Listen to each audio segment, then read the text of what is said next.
Hello, everyone. I'm Susan Nash, AAPG. I'm Director of Innovation, Emerging Science and Technology. And I'm just really thrilled that we're starting a new pivoting series.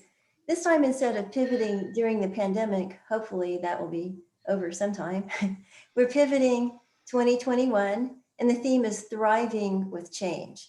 So what we've done is organized so far a series of 11 types of different events, and each one has a different theme.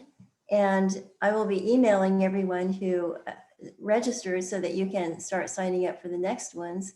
But this first one, the focus is on the road ahead and the idea of where are we now, looking at the energy industry, oil and gas, we're looking at investment climate, we're looking at what operators look at in terms of new technologies.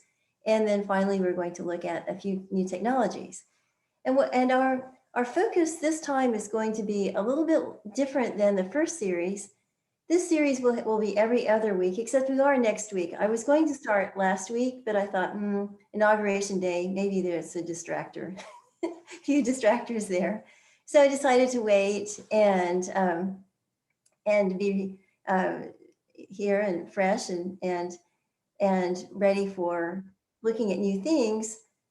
And our structure will be that we'll start and we'll have an introduction to the theme.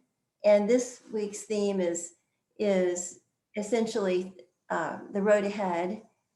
And then we will have a time for panel presentations or just panel discussion. So each of our panelists will speak for about 5 minutes, and then we'll have kind of interactions. I'll have some questions that I'll ask the panel, and you can send in your questions via chat as well.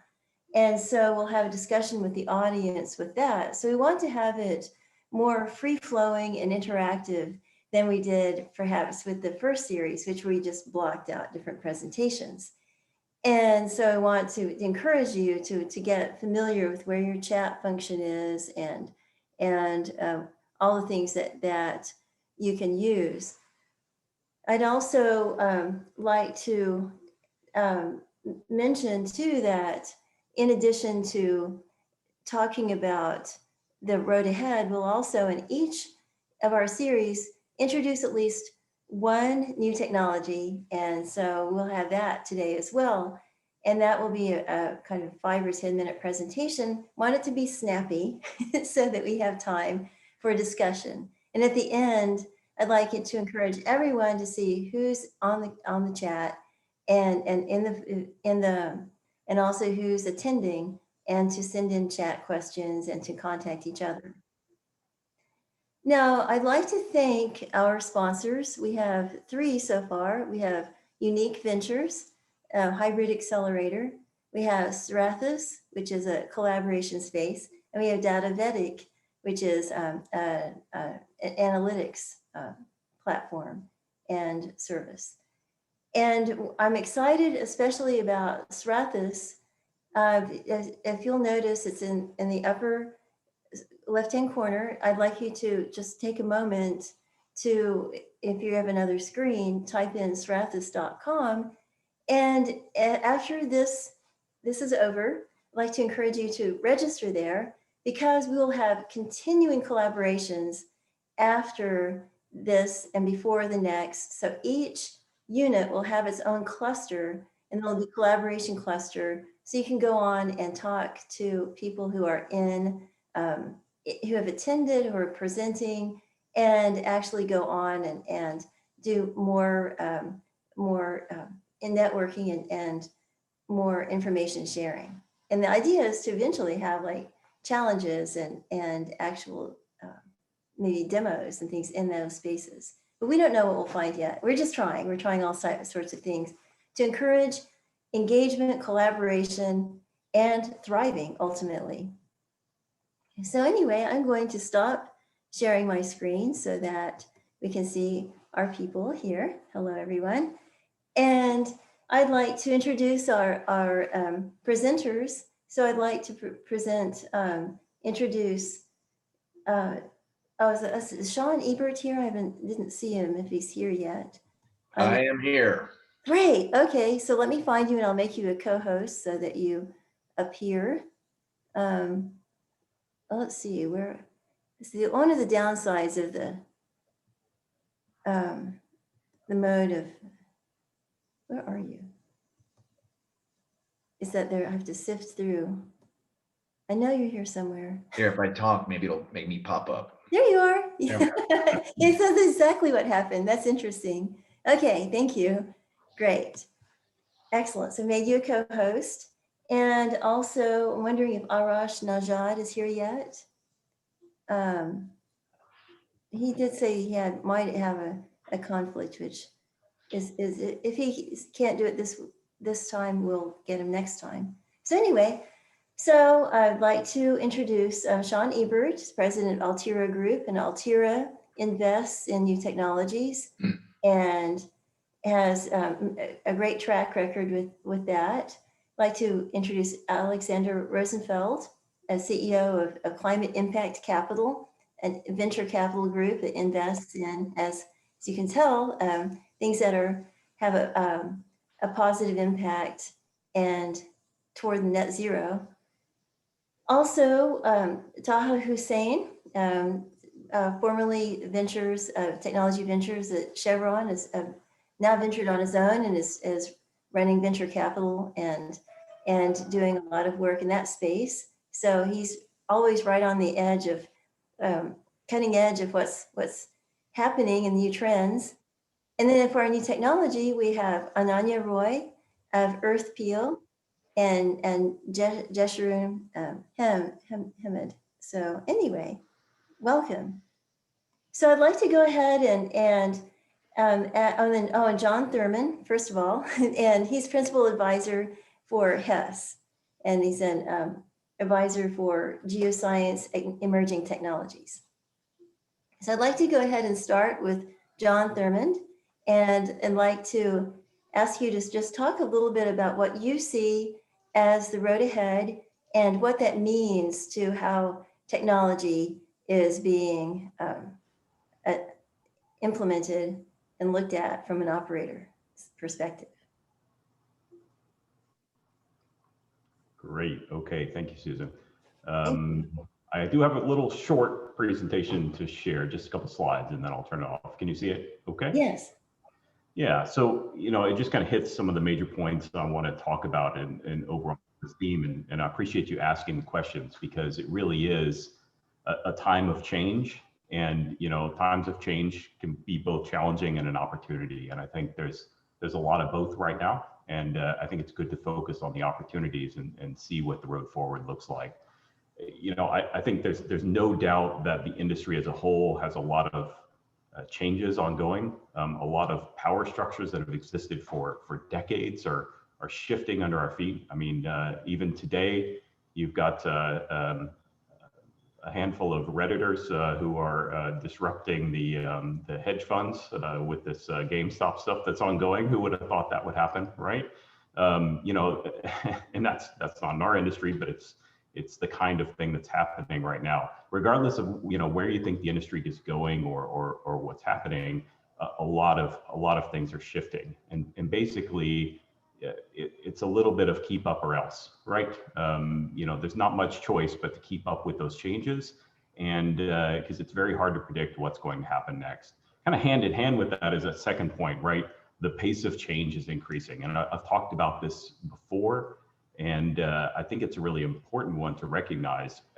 As an industry, we haven't changed very quickly over time. We've actually let's say, self-selected for stability as opposed to changeability.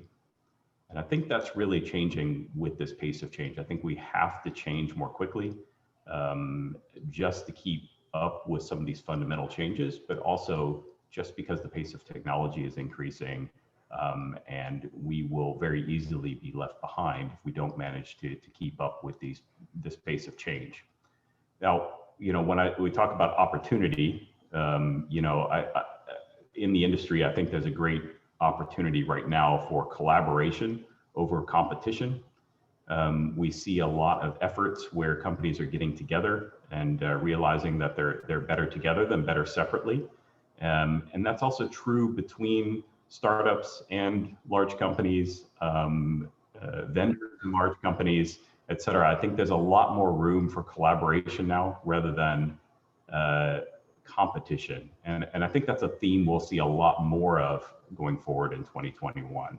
And from a Hess perspective specifically, that we continue to invest in technology. We will continue to invest in oil and gas technology.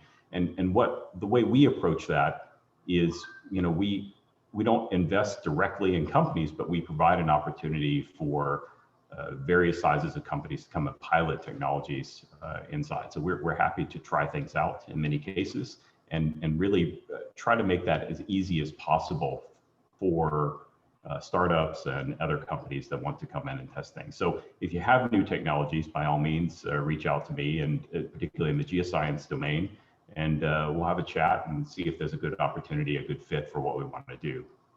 I think just have this one slide I want to talk about briefly because it kind of fits with that overall theme of change. And this is something I saw a couple months ago on LinkedIn, and apologies that I don't have the source. If anybody knows the source, please ping me and let me know, because I'd like to give full credit, for this slide.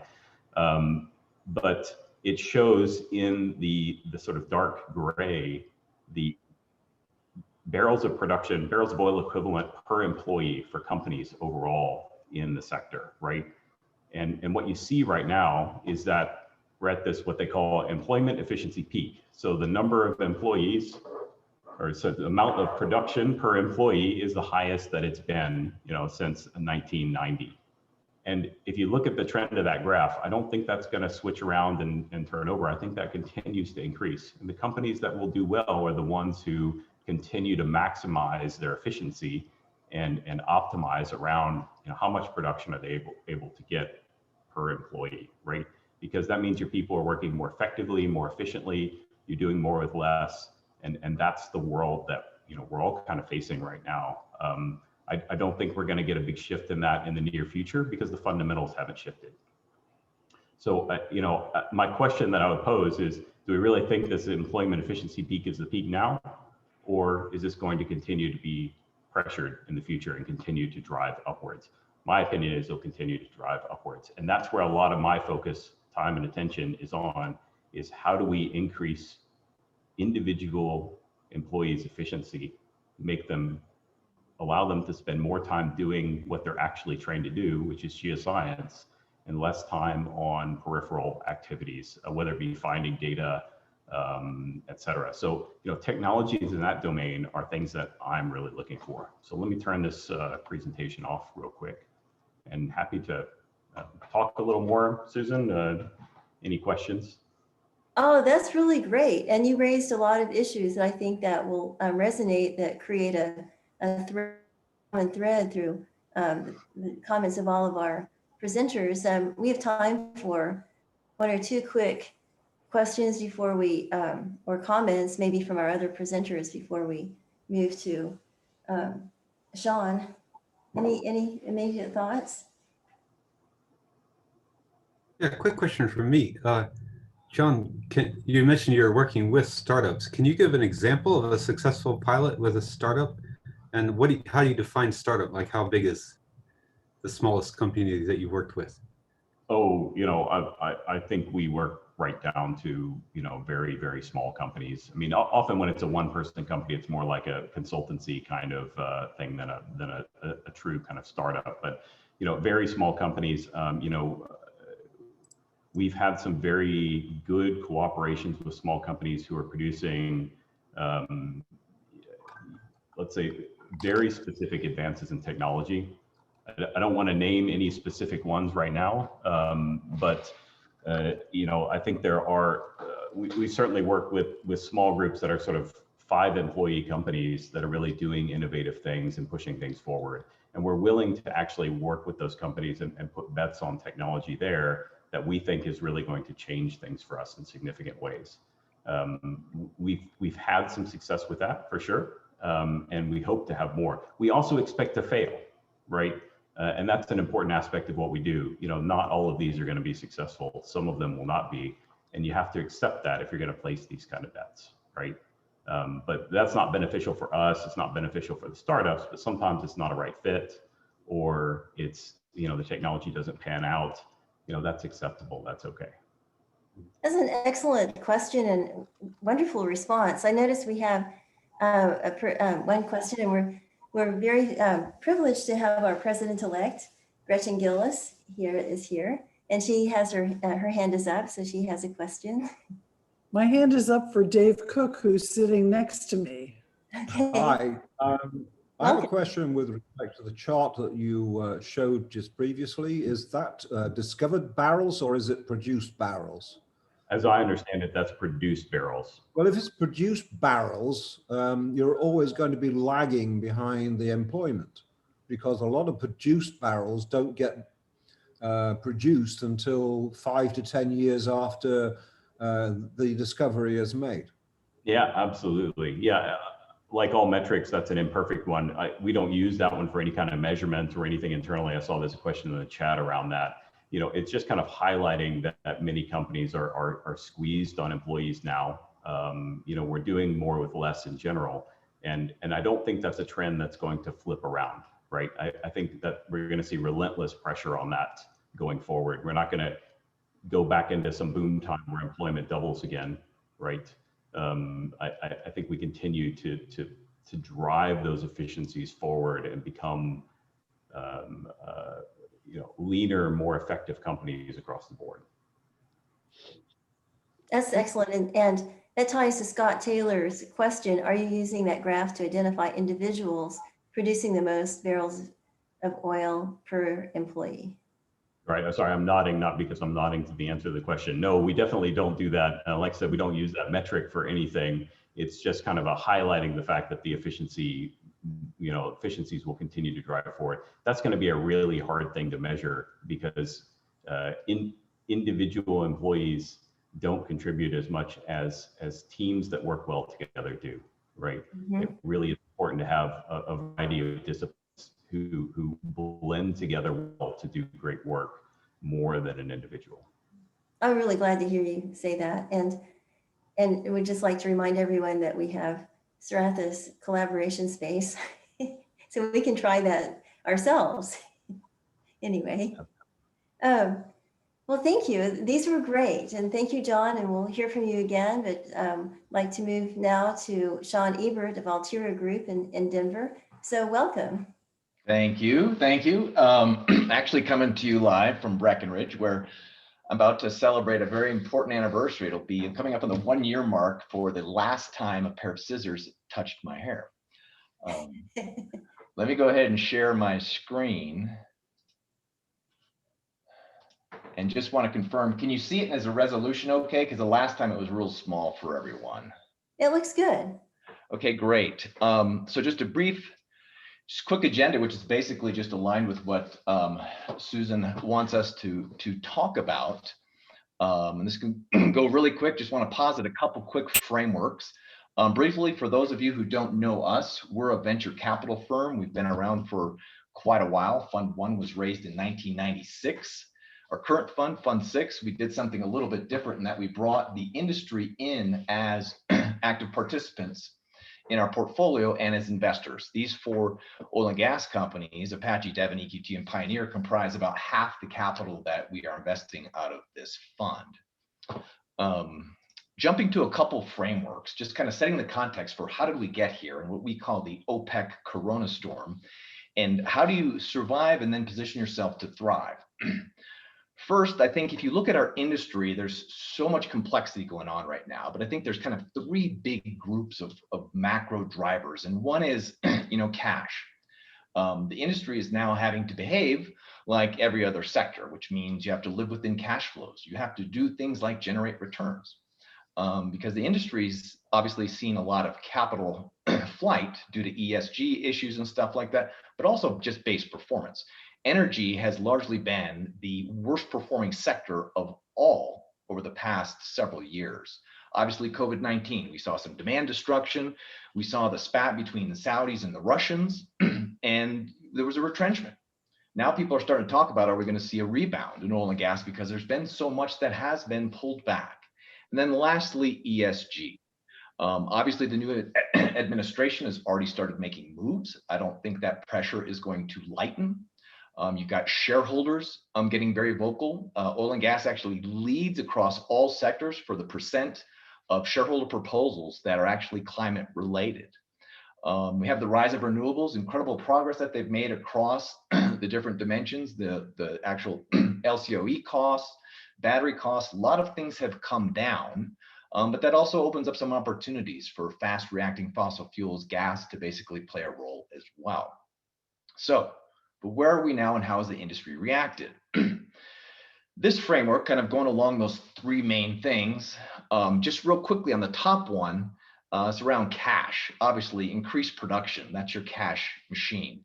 Reduce OPEX. And unfortunately, a lot of folks on the call are probably have been impacted by this. But the issue is when oil and gas companies look at reducing costs, people are the biggest lever. And of course, CapEx. Shift their focus from completions versus drilling. Where you can with new business models, shift from CapEx to OPEX. But again, that playbook is pretty well, I think, entrenched in the industry. They've used it on a lot of downturns. I think what's different is how COVID has impacted our industry. Certainly with telework, just the whole remoteness just changed everything from folks working at home. We need to get more intelligence out the edge. We need some cameras. We need sensors. We need to be able to see things. We need to be able to bring our operational edge back to everybody's desktops in a way that's really unique. I think this has also shifted digitalization into high gear. You can look at multiple surveys that actually show that oil and gas rates dead last versus other sectors in the maturity of their digitalization efforts. I think one of the positives when you're in the midst of a crisis, to the degree that this one is, it allows you to make some organizational change. Basically, you can break down some legacy silos and some internal barriers that you've had and change some workflows. I think one thing that kind of connects to the slide that John showed earlier, and I'll flash this up just real quickly, but it's not just the absolute numbers of which happened with people, but it's also the volatility that the industry is experiencing, obviously in prices, but also the volatility in employment, the folks that you have that you can rely on to get their work done and do it better than ever because of the external forces. So back to our framework here. And so what the industry really needs to do with this uncertainty that they look forward to is look for tools to get force multipliers on your subject matter experts, give your people superpowers to the extent you can via technology. Then obviously ESG, and of course emissions gets all the attention. I think the industry is starting to take that very, very seriously. They've always taken methane seriously. I think carbon now has really come to the forefront. And I think it's creating some novel opportunities for diversification plays for the industry. I know that was very fast. I'm going to keep up the same pace. I'm going to now turn to some case studies and we'll take a look at our portfolio to see exactly how they responded and what's worked. First of all, this is our Fund 6 portfolio as it sits today, kind of mapped against the touch points or the industry sectors that they serve. I think everybody looks at us as kind of being this hardcore oil and gas fund, which to a large degree we are. But with the nexus of technologies that our industry is working with, a lot of things that were relevant to other industrial sectors are now relevant to oil and gas. And that's illustrated by sort of this Harvey Ball intensity chart, where you can see that even sort of our most oily portfolio company, ResFrac, which is a geomechanical modeling software company, is actually diversified. They're doing things in geothermal and so forth. Now, I'll slow down a little bit here because this is what we went through when COVID hit and how we're coming out of it. If you look at infrastructure networks, which is basically you can think of that as an industrialized AT&T or Verizon, which has largely served the oil and gas and other critical infrastructure sectors. When COVID hit, it really shifted into how do we take market share where there's competitors struggling. Obviously, we have the world's most robust wireless network, and now everybody has to shift remotely. How can we take advantage, accelerate some IoT type stuff, and just really make sure that we connect the edge back to everybody's desktop, whether that be at headquarters or working from home. Seek is our big data, our data analytics company, very specialized on time series data. What happened here surprised us, and a lot of the big customers that they had pending contracts actually accelerated the closure of those contracts and accelerated the deployments.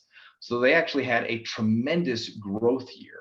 And it was really around accelerating that value capture from exploiting all of the work that the industry has done over the years to build up these big data reservoirs and now apply this tool to really extract a lot of insights out of. ResFrac, that's our combined geomechanical modeling and reservoir simulation company, probably the one most exposed directly to oil and gas. And I think where we were delightfully surprised is that by positioning the downturn as an opportunity to actually get smarter around what you do with your hydraulic fracturing, positioning yourself for the upturn, they experienced a lot of growth.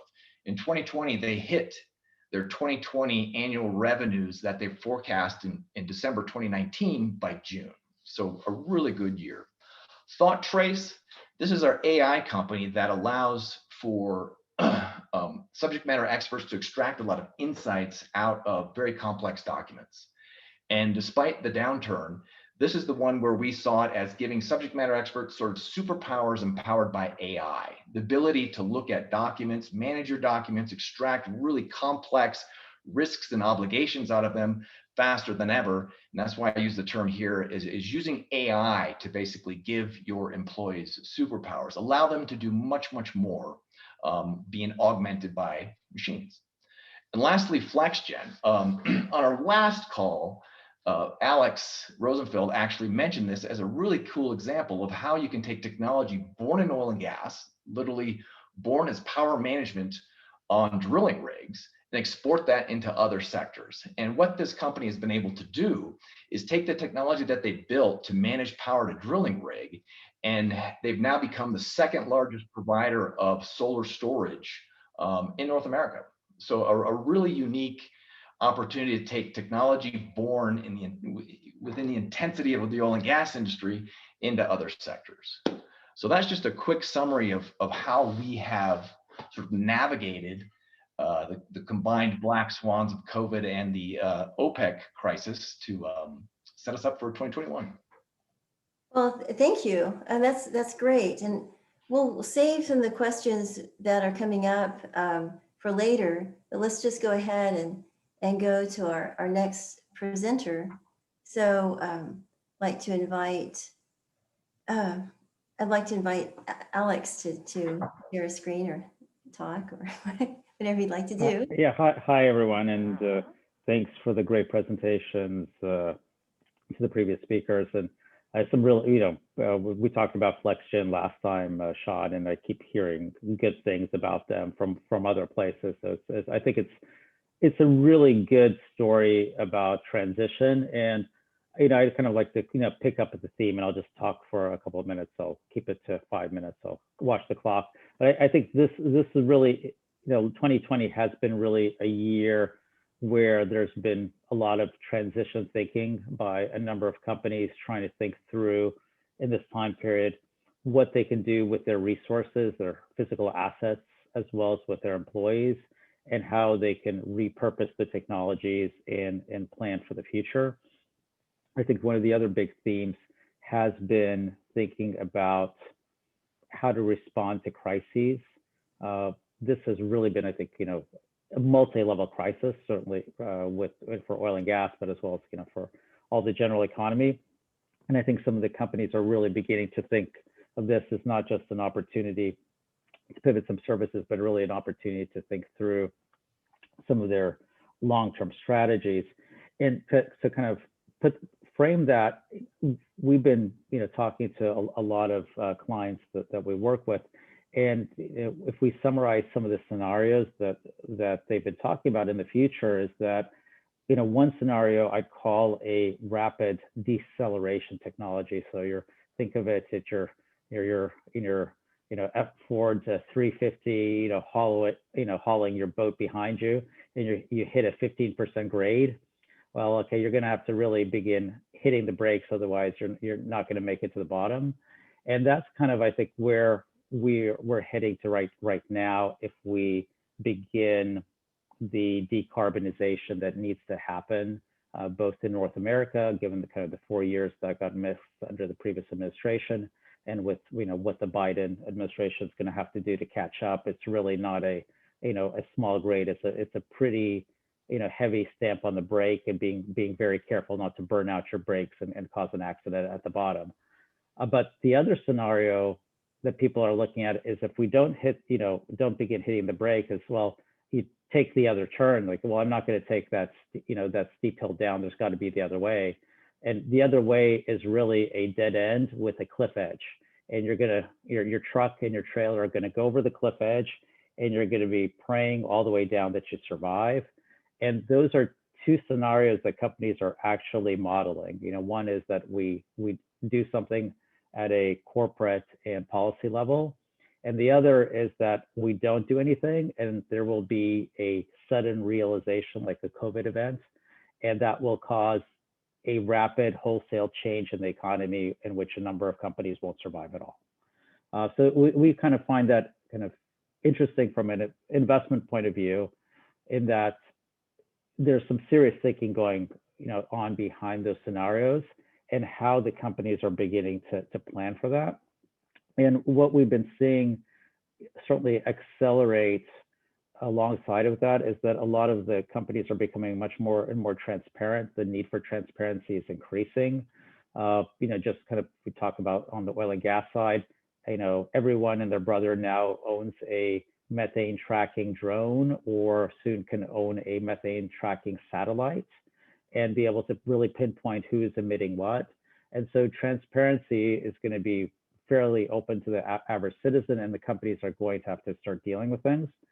And so we're seeing a lot more push for better reporting, not just to shareholders, but to all the stakeholders, but alongside of that, better understanding of how to manage internal emissions, scope 1, scope 2 emissions, which are the power emissions. So, a lot more interest in bringing in solar technology. So this is, where companies like FlexGen and others come in, where they can bring in a reliable solar and wind that companies need for industrial operations. And then scope 3, which is really where the materials and oil and gas companies are struggling. This is the emissions from their products. And they're beginning to find more and more ways of thinking about managing that, to the extent that we're seeing some companies beginning to invest in technologies around managing their customers' emissions, because they don't see that the customer is necessarily willing to pay for that right now. And it's in their interest to invest into areas like hydrogen and carbon capture and utilization. And that's why you're seeing some of these big plays in the market, such as Shell investing into renewable aviation fuels. It's renewable hydrogen for aviation, and a recent investment of $1.5 billion into Plug Power by a major Asian conglomerate, company, that could have been bought for $15, $30 million, within our lifetime, when, all of us were looking at that company earlier. So we see a lot of those changes accelerating, and we think that, 2021 and 2022, we're going to be likely seeing some more bold moves, probably by different players in the industry, to take their level of investing and innovation, especially around emissions around their products and in the ecosystem that they work in. I think that there's going to be some big bold steps that they are going to have to start to take, or will be left behind by the market. So I'll pause there. That was 5.5 minutes. Very impressive. No, really good points. And really is worth thinking about. There are definitely some questions coming in, but before we address those questions, let's go ahead and have Taha Hussein talk for a little bit, and then we'll open up and ask everybody questions, respond to the questions coming in. So welcome, Taha. Thank you. Hi, everyone. My name is Taha Hussein. Great presentations. Just to give you a quick intro, I was a venture executive with Chevron Technology Ventures, with Chevron for almost 14 years. just transitioned into or transitioning into a new role for Delek US, which is a midstream operator based in Tennessee. I'm taking on a venture partner role and kind of opening up a Houston office. Alex and I were talking earlier about, how the Houston landscape is changing with innovation and startup coming in. So very excited to take on this opportunity and looking forward to collaboration in the venture space and also in the startup space. Please reach out to me on LinkedIn. I'm looking into same, carbon, hydrogen, and core oil and gas technologies. Just to get into my presentation, let me share my screen.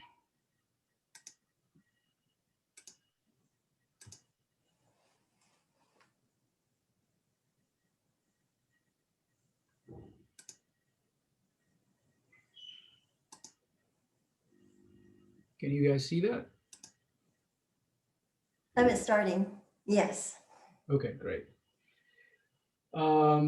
Yeah, so I just wanted to kind of highlight from the venture perspective some of the green spending trends as we are, going from 2020, which was more of a unprecedented circumstances due to COVID, to now 2021, where we do have a vaccine being deployed and have a new administration taking charge of things. So jump to this first slide here.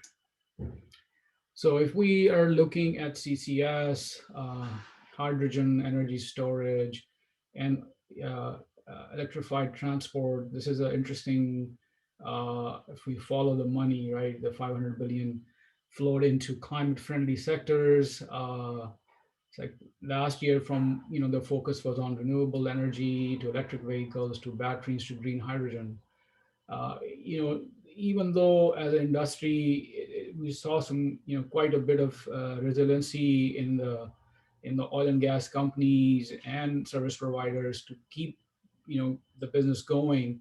And it's interesting to see this light blue here on the transportation side, and you see a little bit on the hydrogen side. There's quite a bit of focus there on how the trend's going to change. Even on the investing side, as we are looking into more, decentralization of the grid, we're looking into hydrogen, we're looking into, carbon capture. These are very interesting trends that we are seeing how the investors are kind of, reshifting their focus. This is also an interesting number, when you look at the, China, Europe, US, and rest of the world, right? From 2016 to 2020, if you see how Europe is kind of climbing a little bit in the last kind of middle of 2019 and 2020, how funds have been deployed, and China's kind of a little bit, coming down. I mean, it's interesting to see that the number of electric vehicles that were sold this year will increase by 60% compared to last year. And that number maybe, have a little bit of a COVID situation in there as well, but still 60% is quite significant, and then, 4.4 million new EVs, coming onto the road. And China and Europe still, remains the center for this growth in this particular sector. I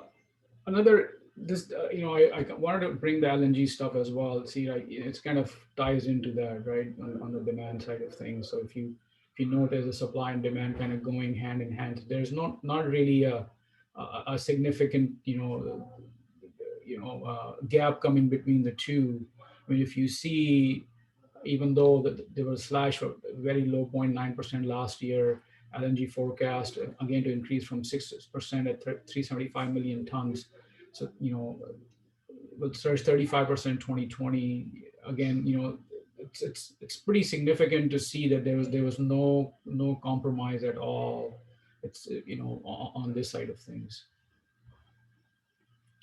Last but not least, the hydrogen buzz, I call it.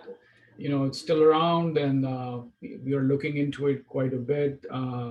Even from my new employment, Delic, we have 4 refineries, so we're very, very, very focused on looking into hydrogen, new companies, new processes, electrolyzers, green hydrogen. So we can see, there's a lot more enthusiasm, right?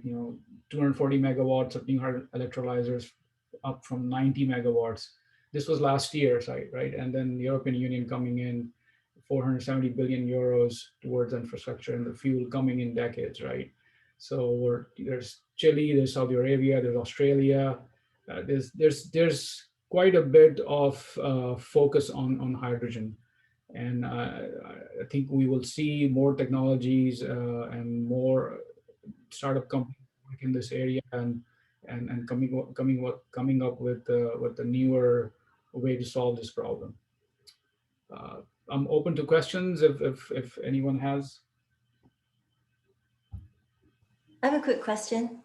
Okay, so we hear a lot about the hydrogen buzz, but there's a lot of question, like what exactly is green hydrogen, and what is a hydrogen electrolyzer?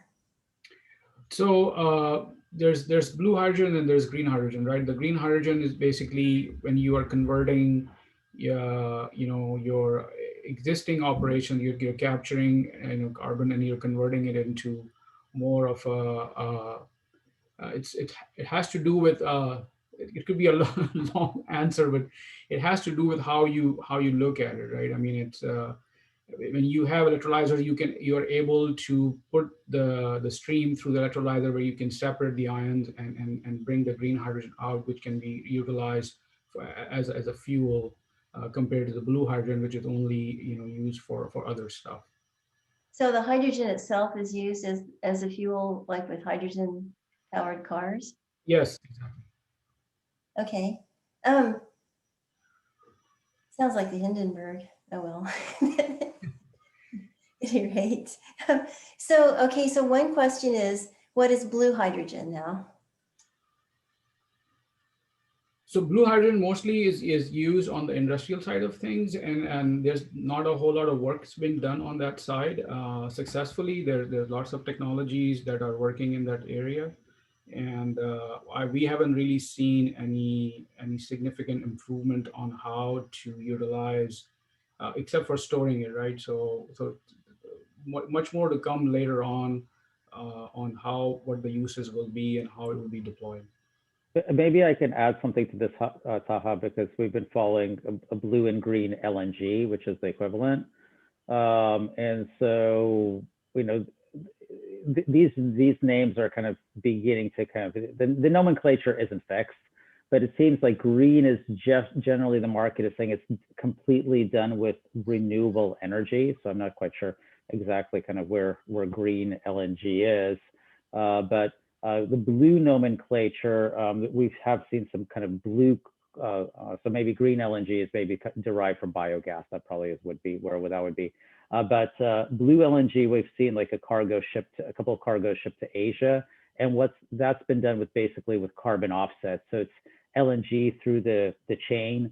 They figure out how much carbon is related to all the upstream and midstream and liquefaction. And then the owners of the LNG cargo bought offsets from forestry generally to offset that.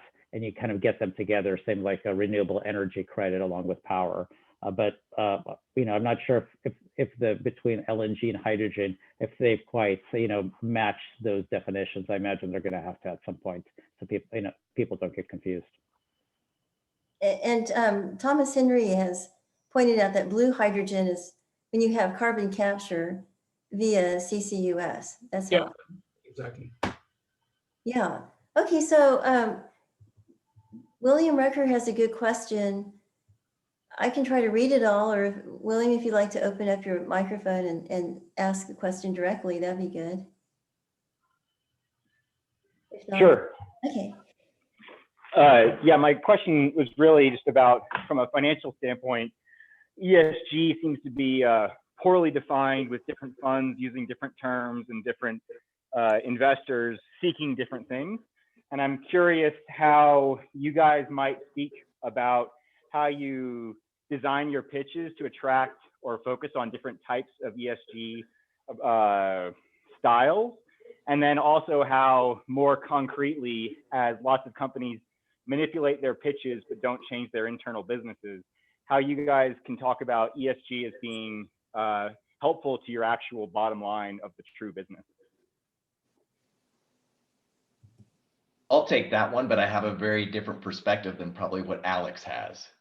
Is I don't just read things like the Paris Accord. I read the IPCC documents. I read the documents that analyze what the IPCC is doing.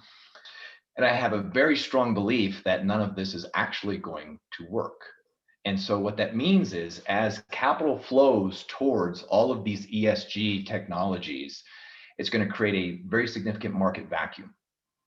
And that's where we play. That is in our strike zone because we lead with oil and gas. And yet you saw one of my slides earlier, yet even things in oil and gas are very diversified, but yet still recognizing the ESG pressure that the oil and gas industry is under.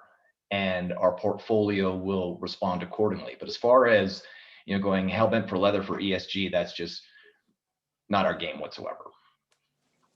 Yeah, I can provide some perspective. The way I look at ESG is a lot of it is around right now, it's around transparency. And any company that doesn't know what it's emitting and how its processes are run are a poorly run company. And so from a pure shareholder perspective, I think the companies that take ESG seriously are just doing a good job managing their firms. And then they look at waste and say, can we take that waste and make that, reduce that and create value? So I think that's a very pragmatic way of looking at ESG as an investor, which is separate from decarbonization and and climate goals, which I think companies are beginning to look at separately, and using kind of separate programs around that. And from that perspective, we're seeing, as we said earlier, a lot of push first to decarbonize within your value chain. So this is some of the methane emissions, which are easy to track. Also around improving efficiency, which is, by the way, like some of the technologies that we've looked at, and some of the technologies I'm sure that Sean's brought to investors, not only increase efficiency, which is good for ESG, but it hits the bottom line. So everyone is looking for that. And then the last and toughest part is investing into some of these technologies and other things that are still going to take a while, and there's going to be risk around growing them to a scale that is profitable or will allow you to stay profitable in a kind of a cliff edge or other world where you will be taxed under carbon, and you need to have those technologies in order to survive in that type of regulatory world. And those are basically companies, and investments that are being done for risk management. Same as you buy insurance. Most of the oil and gas companies that are not majors buy tens of, not hundreds of millions of dollars of risk insurance every year on oil price and other prices. And this becomes just an insurance against other types of risks that are coming along. That's a really good insight.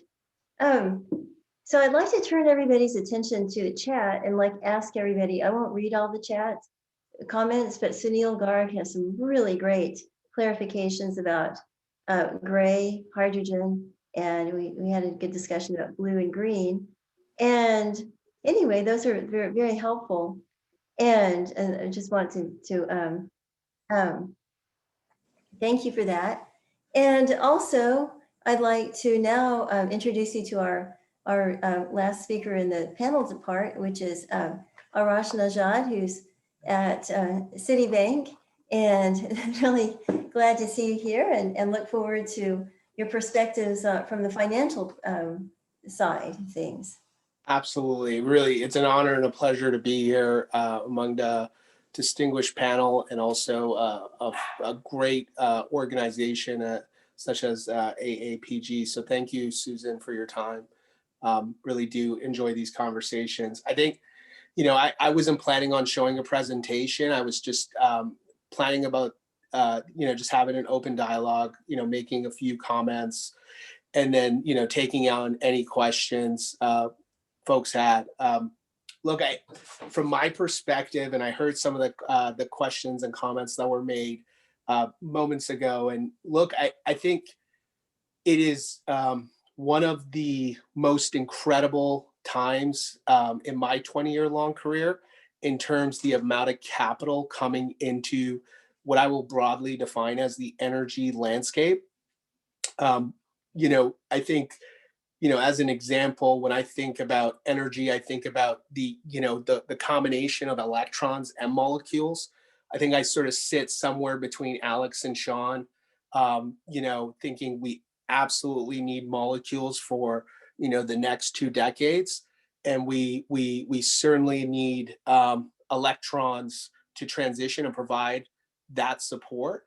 And so what you're seeing now is a complete sort of shift in our energy supply, and coming at an exponential rate. And so, 2 things that I learned in oil and gas that are very exciting and sort of ethoses I live by is, number one, when you put some of the smartest people in the room to solve a problem, they solve it much faster than anyone thinks. And, I point to unconventionals, right? When I think about unconventional oil and gas, when I first started working on shale gas in the Marcellus with Statoil, we were drilling wells for like $12-13 million a well. And I think that was back in 2008. Just in 2015-16, I think we were down to like 7 million. And, wells are drilled well below that and completed well below that today. So when you combine, industry with robust economics, suddenly you get massive acceleration, exponential acceleration of costs coming out of technologies. And you've seen that in solar as an example. The levelized cost of solar has come down dramatically. In 2011, it was about $100 a watt to manufacture a solar panel. Today it's well below 20 cents. And so the other truth I live by, and I certainly the audience will have a variety of opinions, is, climate change is happening way faster than we think. And so when you think about, I started working in oil and gas back in 2007. I joined a company at that time called Statoil. And, they were, early sort of believers that gas was a transition fuel. And so they're very focused on the 2050, the 2050 sort of goals around temperature. And they were like, if we don't figure it out by then, everything's going to sort of fall apart in the world. And then, I think, recently as last year, a 2035 report was released. And frankly, as a Houstonian, this summer, and spring, my home was flooded almost 6 times, and in California, if some of you have joined us from California, your houses hopefully weren't impacted, but there was massive fires. So look, I think the pace of climate change is actually much faster. And so when I think about, the need for molecules, the pace at cost coming out, the need for electrons, I actually see huge opportunity for oil and gas professionals. In my 8 years at Statoil, I work with some of the smartest people I've ever encountered. And so, when you look at this landscape, it is essentially just transforming to what I would call a circular landscape. And look, I don't think renewables actually get away from this either, right? So when you think about panels, going back to panels, I talk about solar because people can sometimes relate to it, given we can install it in our homes. But increasingly amongst distributors of solar panels, investors, they're also getting scrutiny for the supply chain of their panels, right? So I think circularity starts with, carbon emissions and then transitions to sort of the broader landscape as it gets built out. So to that point, what I'd say is, I think, sustainability is more than just managing carbon emissions in oil and gas. I think also, when you look at oil and gas, ultimately, there are a lot of investments going into carbon capture. I think a lot of people are skeptical about carbon capture, but I'm not.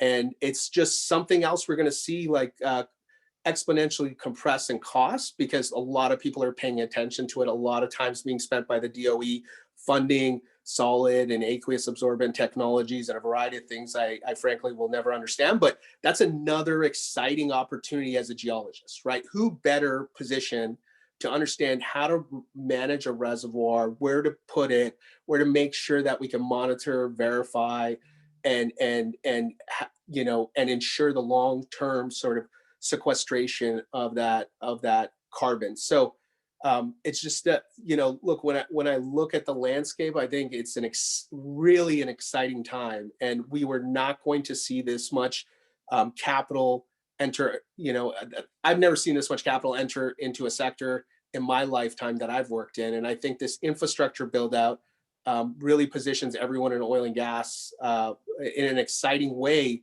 to stop calling themselves, you know, oil and gas folks, but really call themselves energy professionals. And really, it's the opportunity set is incredibly broad. And look, sometimes it comes so rapidly. You know, people looked at hydrogen as an example. This morning, I had a call with Fuel Cell Energy. You know, the last time I spoke to them was a year ago. Their stock was at $1.50. They're a $6 billion company now, and I don't think they realize it either. And so, look, when you guys are working towards different technologies like carbon capture, sometimes, you know, it could seem like a challenging situation, and as entrepreneurs or professionals, maybe you want to throw in the towel. But I think a lot of these things are going to come faster than we expected, you know, in and around the energy transition space. But I'll just stop there, Susan. I've said a lot and sort of gone on future different directions, but I really wanted to focus this on, you know, what exciting endeavors might be possible for geologists. I really appreciate that, and I know that there are changes, and it's very difficult to predict. And we know that sometimes there's a little bit of a rebound or redirecting much of it has to do with technology. Also, a lot of it has to do with relationships, geopolitical relationships, et cetera. So it's a complex world, and I appreciate this opportunity to get everything out there so we can at least enter into a dialogue and start considering and thinking about things. So I'm looking at the time. Why don't we go ahead and go to our technology presentation right now? We have Ananya, Roy, and Jeshurun, Hembd, and we'll talk about essentially some of the technologies behind some of our transitions and the change and new ways of working. So welcome, Ananya. Yes, Susan. Oh, I'm sharing my screen. Yes, looks good. Okay. So Ananya's with Earth Peel. yes. And I'm with Earth Peel also. I think I'll actually start, then Ananya will give the actual demo. So hi, everyone. I'm Jeshurun here with Ananya, and we're building Earth Peel, with a digital Earth where you can find all your subsurface data in one place. It was interesting, John, I think, mentioned at the beginning something about the pace of change. And I was just thinking about one of the fastest changing areas of our life over the last, say, 20 or 30 years has been how do we find information? So for just one example, I'm sure you all remember this, Yellow Pages. This was how we used to find information when we needed a service.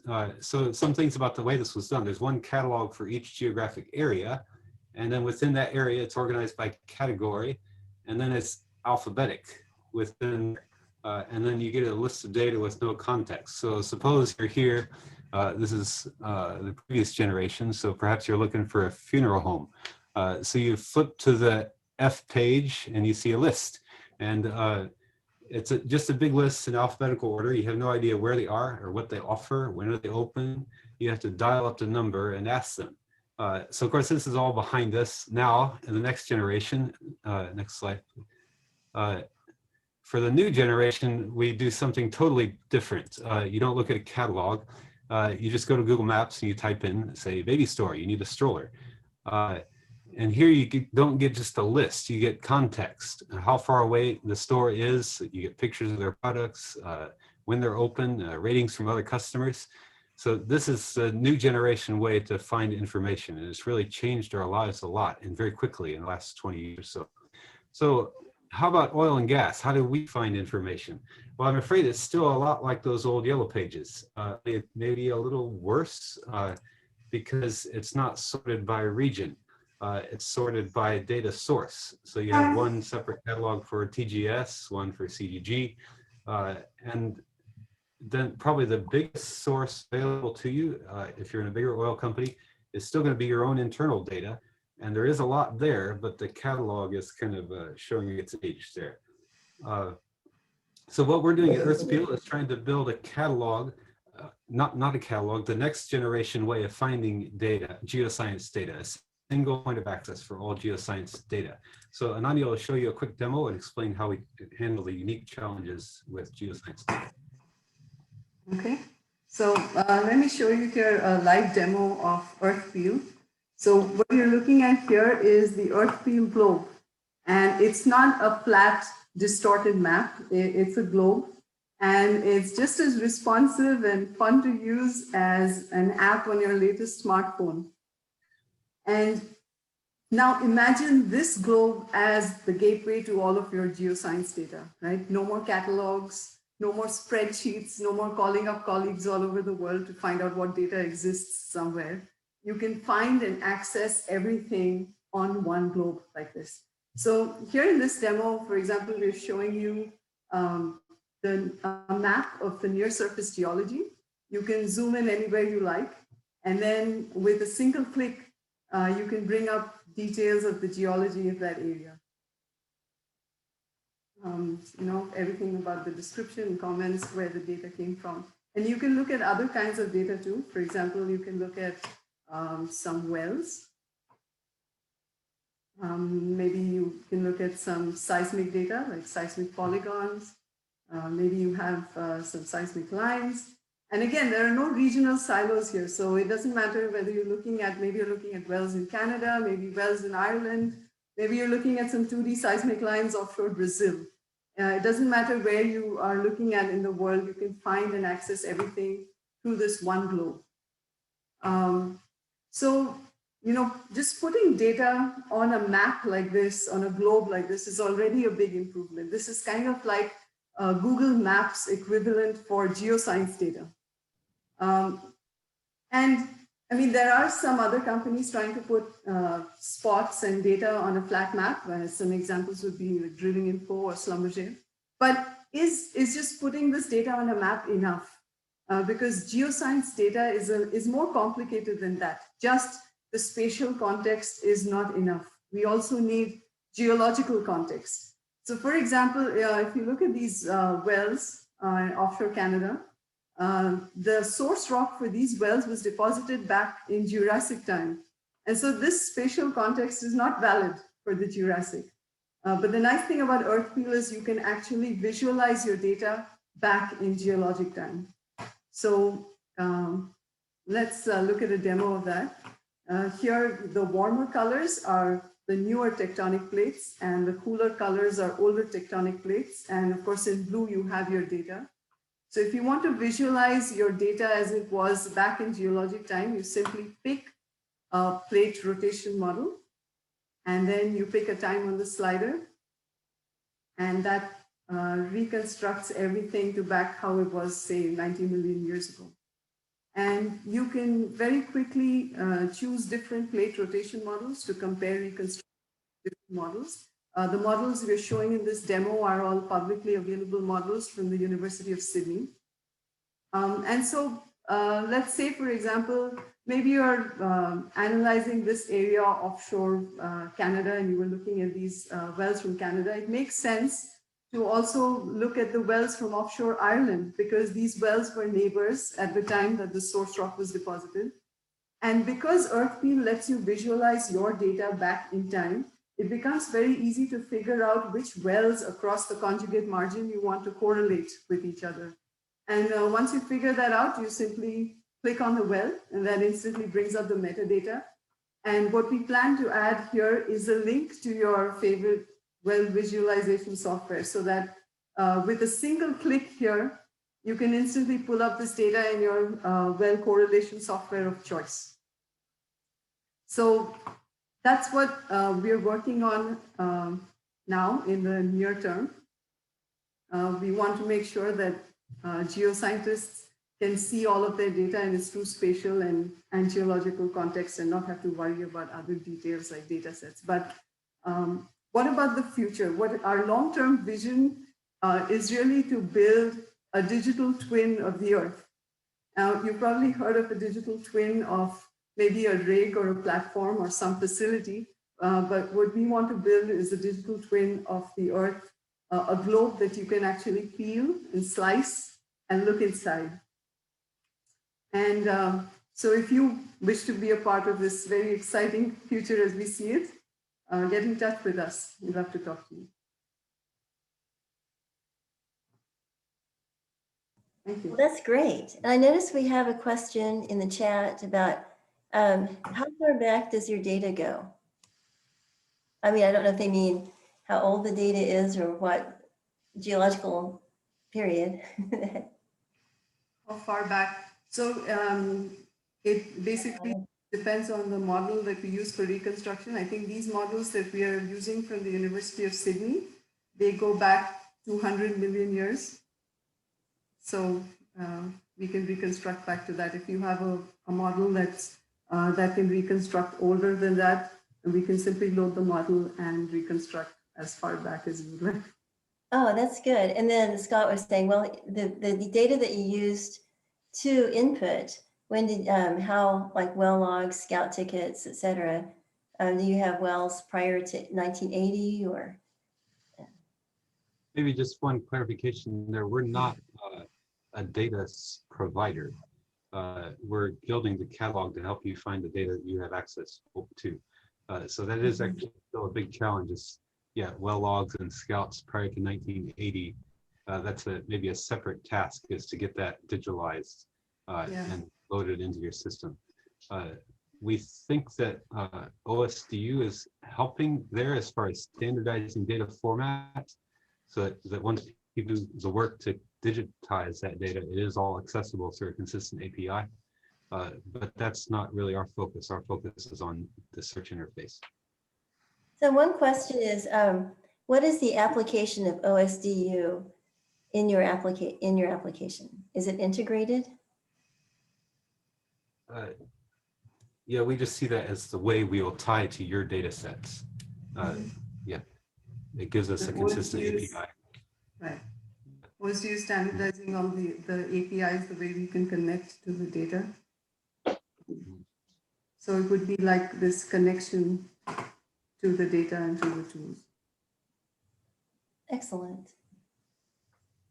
So what are your short-term, medium-term, and long-term goals? Short term, we would like to start pilot projects with exploration teams, perhaps especially with teams that are working across conjugate margins. Medium term, we'd like to incorporate the link to visualization software. And then long term is more to incorporate 3D models to where you don't need separate visualization software. You just slice the globe. Just look at, That would be amazing. So do you, I'm thinking one 3D model, oh, what's the word, the name of it? W3 or something like that. W3D or D3, anyway, they have, it's a 3D visualization of different parts of a subsurface of the different parts of the world, or actually they're outcrops, I believe. But anyway, you can move it around.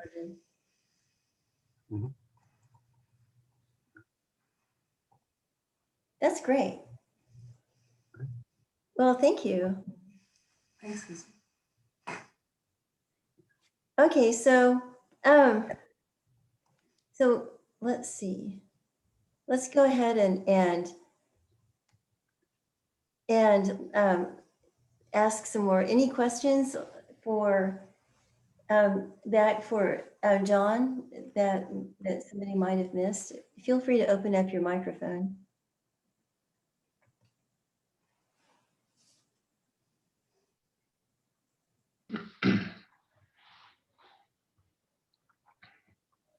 Well, I have a question for John. Okay, so what is Hess doing about green and blue gas and or gray?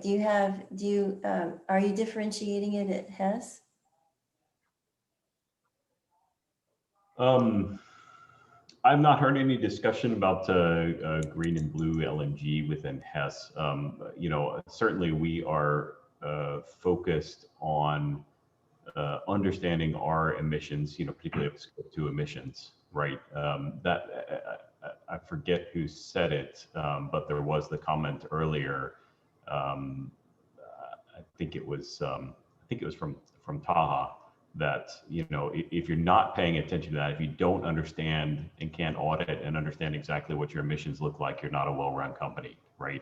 And I think that's very important to us to understand exactly what those emissions look like and how we can actually reduce them, because that's just in the interest of operational efficiency, right? You want to be able to either use that to your advantage for something productive, or mitigate it and reduce it as much as possible, right? And so that's very much, you know, something we're interested in and continue to do. You know, we are a Bakken producer, and you know, looking at reducing flaring of gas in the Bakken is an important one, right? So there's a whole variety of ways we're trying to do that. Some that are interesting ways of reusing that for industrial processes, and some, like I said, just for in the process of reducing it. You know, the other thing that's important there is actually measuring it, right? So, you know, looking at methane detection technology, you know, that's been a common thread across quite a few companies. That is an interesting one, because it's hard to, you know, there's been a lot of interesting technology. You know, there's companies like Seacops out there that recognize methane from with drones using NASA-derived technology. Equinor invested in that one. You know, there's a lot of interesting new technology that helps us understand that and manage that better, and I think that's good across the board. You know, whether you're really interested from a climate point of view or just an operational efficiency point of view, all of that's positive. Well, that's a really good point. And I always think, okay, we talk a lot about just changing, talk about green energy, and that a lot of it involves wind, a lot of it involves solar.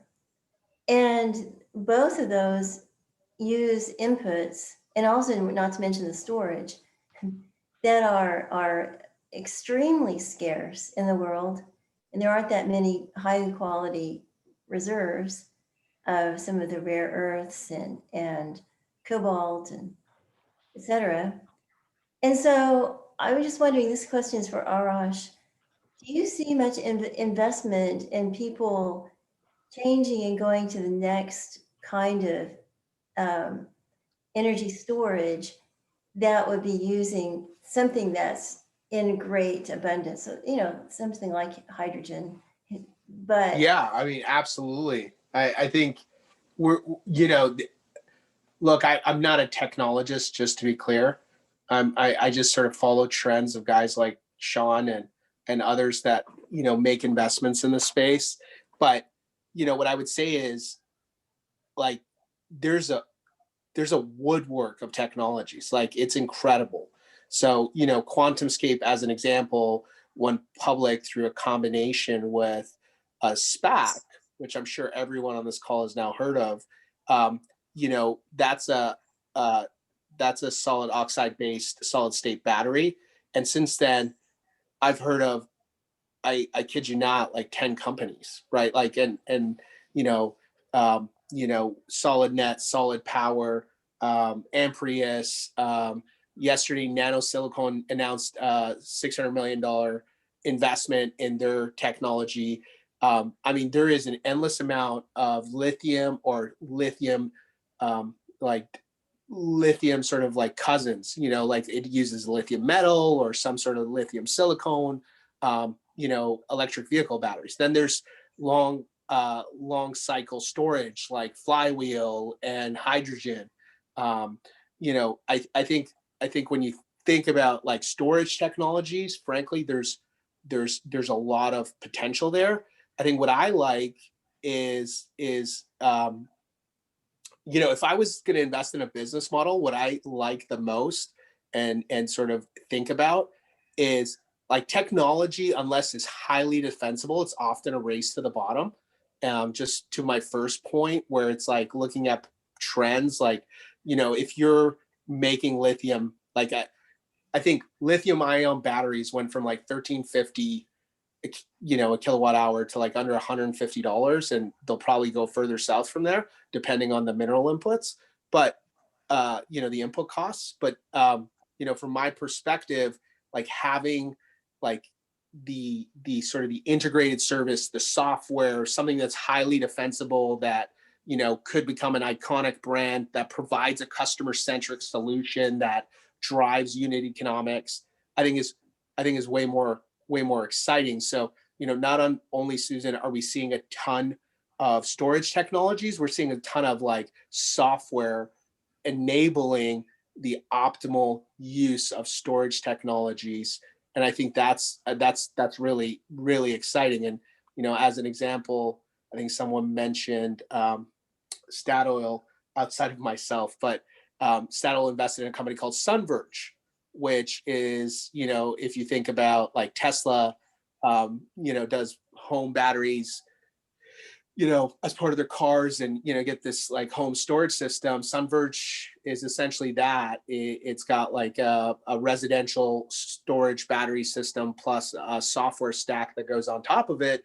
That storage system, they sort of manufacture a component of it, but also really the ultimate like increase is the software element. And, you know, Sean has got a phenomenal business in FlexGen, which you know, he could tell you a lot about, but its differentiation is very much driven by the software element. I don't know if you'd agree with that, Sean. Not at all. I totally agree with that. But Susan, to your point, and the AAPG and geologists at whole should be screaming from the mountaintops about the point you just made. If I may share my screen quickly here. So can you see this map? Yes. So this is kind of the conventional oil landscape sort of circa 20 years ago. And this was the time frame where, you know, everyone was claiming, oh my God, the US is, you know, natural gas is declining on every metric possible. It's just horrible, horrible, horrible. Then all of a sudden, oops, what happened to my, get over here. Boom, the shale revolution. So it completely changed the dynamic, where we were in a position of energy insecurity, increasing energy insecurity, and the shale industry changed all of that. I mean, turned us from heading towards energy, you know, in an impoverished state to one of being an energy superpower. Now, fast forward to the point you just made.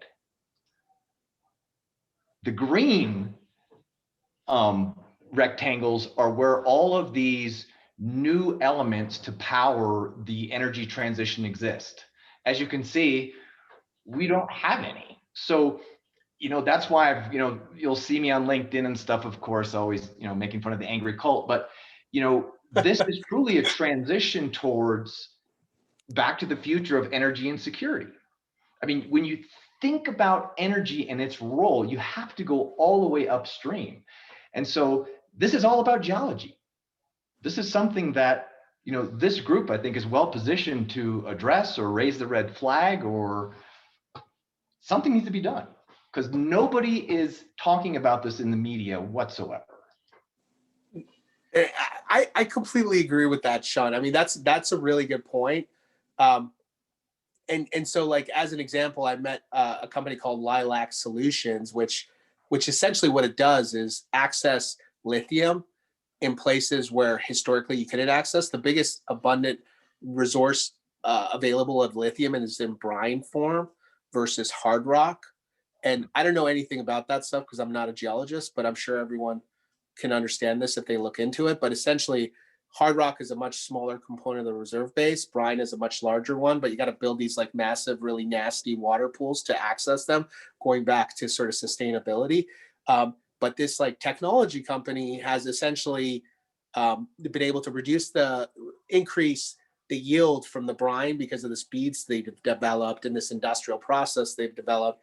And you know, what I'd say is, look, like flywheel only requires steel, right? I'm not saying it's the right response to like, you know, it could supplement, you know, battery storage technology broadly, as much as people are becoming dependent on lithium and cobalt and other reserves, as Sean rightly points out. But I just believe in, you know, that we will find solutions. Just like we found unconventional oil, we were able to access resources in the Arctic, you know, in sort of like harsh environments, et cetera. I think this is a solution this team can really address over time. Yeah, that's Susan, yeah, I just want to jump in here really quickly and point out that Camellia Baluta is in attendance. She was an intern with BIMBY, Big Mass Battery Storage, and that's using, well, Camellia, would you like to talk about it? Yeah, so that's using waste concrete basically to store heat. And so they're looking at how frequently waste concrete could be heated and how high of a temperature it could withstand over time. And so that was quite an interesting, you know, development. But they're, you know, still in the incipient stages of working that out. Yeah. So, I mean, in that theory, in that concept, I mean, that was using old mines and mining, but using earth properties, we could convert our driveways things into storage. I mean, again, though, what we need to do is find ways to use non-scarce resources for energy, and then also find better ways to use the hydrocarbons that we have. Susan, just a really quick comment there. You know, I can speak a little bit on the point that Arash just made, because I was a technical liaison for Equinor on their ventures investment in Lilac. So I know that company quite well. You know, there are huge opportunities, as you say, for smart solutions to come in and solve some of these resource crunches that are, in some cases, illusions. Not in all. I mean, you know, there are real resource crunches out there, you know, but there are really good solutions that are out there on the market and people are developing to solve some of these things. And I think that's a great place for investment, and whatever kind of form of energy or resources you're looking for, you know, really smart solutions that tackle it in a new way, that fundamentally shift the bar on the availability or the cost of those resources is a huge thing to move forward. Well, that's so great. And Rekha Patel mentioned Strathis again, or in the chat, so I'd like to encourage you to take a look at that, and she put a link. But it's such a fantastic resource for us, because I'd like to, I've already signed up, and I'm going to be there. I'm going to be posting some articles and links to things. And I'd like to use that as an opportunity to share and continue this conversation, because there are so many different perspectives, and with so much money being put at hope, essentially, I think that we were talking about how much it costs at the beginning to drill an unconventional well, and then how the prices went down, costs went down. I think we'll see the same curve in unconventionals. I'd like to hear people comment on that. Do you mean in renewables, Susan, or? Yes, renewables or Okay. any of the things that are alternative. I think there's a lot of waste right now in terms of money just going into not really being necessarily smart, but going through something that looks like an illusion.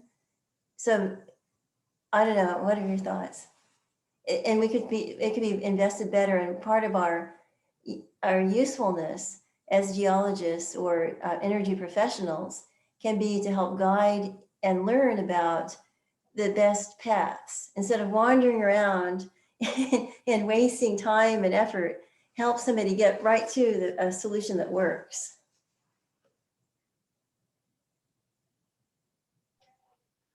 Yeah, I think, yeah, I mean, just to make a quick comment on there, I think one of the things that you know, we've seen over and over again when in the oil industry is that because people have worked in the same ways for so long, that there are opportunities to be better stewards of certain resources. So we throw things away that we shouldn't throw away.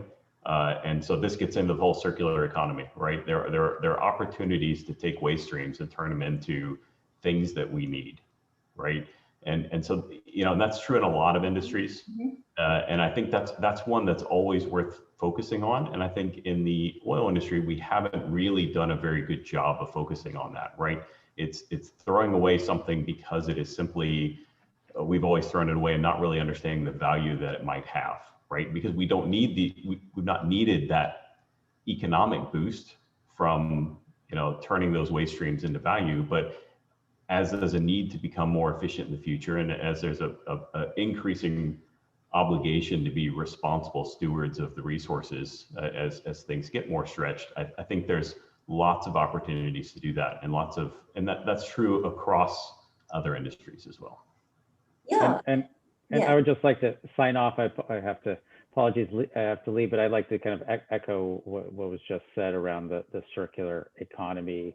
That's, I think, where a lot of things are moving right now in different industries. If you look at retail and in the garment industry, if you look at the food sector, and I think now as we're looking into petrochemicals, we're all going to have to be thinking more about how we reuse our waste products, and consumers will be looking for better and transparent labeling across everything, including to the folks that comment about, you know, how green is green power if it uses petrochemicals in it. And I think, you know, that green power will eventually be labeled in some way that makes it clear, you know, is it, you know, fully green, or if it's using, you know, other inputs, you know, how long does it take to pay that back? But I think we're getting into a more transparent view, and as kind of with the presentation by the new technology, kind of if you can see the different layers of the earth, I think eventually we're going to see all the different layers of products that we buy, and consumers are going to expect that, and then we will naturally transition and be forced to, as energy companies, to be better at labeling, better at being efficient, and, you know, to some extent, consumers will drive those changes, as you know, people did, you know, with the, you know, Sean didn't like the example of the horse and buggy, but there was a better technology out there, and people didn't like all the manure that was coming from the horses and the dead horses that were left in the middle of the street for people to walk over. And when the better technology came, you know, they didn't have to ban horses because there was something better, and eventually, you know, that industry went away, and a lot of the people changed jobs. I think this is really what's happening now, is we have better technologies, and some places, I think legislation will push that. Other places, the better technologies are just going to win on their own merits, and you know, legislation will just push it along. And I think you know, there's an opportunity for companies and for us to repurpose our skills and to get on board. That's a new, very rapidly moving economic shift. I think that's going to create a lot of value. Yeah, and I'd like to challenge people to look at waste in renewables and waste in, for example, transportation. I mean, just apply supply chain to renewables and see, okay, if there's a lot of investment, if you can help people optimize and get more for their money in renewables or whatever this trend is, there's an opportunity. Hey, Susan, to your exact point, may I share my screen? Yes. Okay, I might need to jump around here. So to your point on renewables and how the costs are changing, it's truly remarkable from an LCOE standpoint. Can you see these two charts? Yes. So you can see how, you know, wind and solar LCOE have declined dramatically. And then this is the slide that the market went crazy about. I'll apologize to Arash for showing a Lazard investment bank analysis, but this is an analysis they did where they compared the LCOE of different renewable energy technologies to natural gas. And you can see kind of solar PV here. You can see wind down here, and you see against, comparatively performing better than best in class natural gas. Minor detail, and I know the individual very well. I used to work with him at Booz Allen, who did this. See this little caveat box down at the bottom.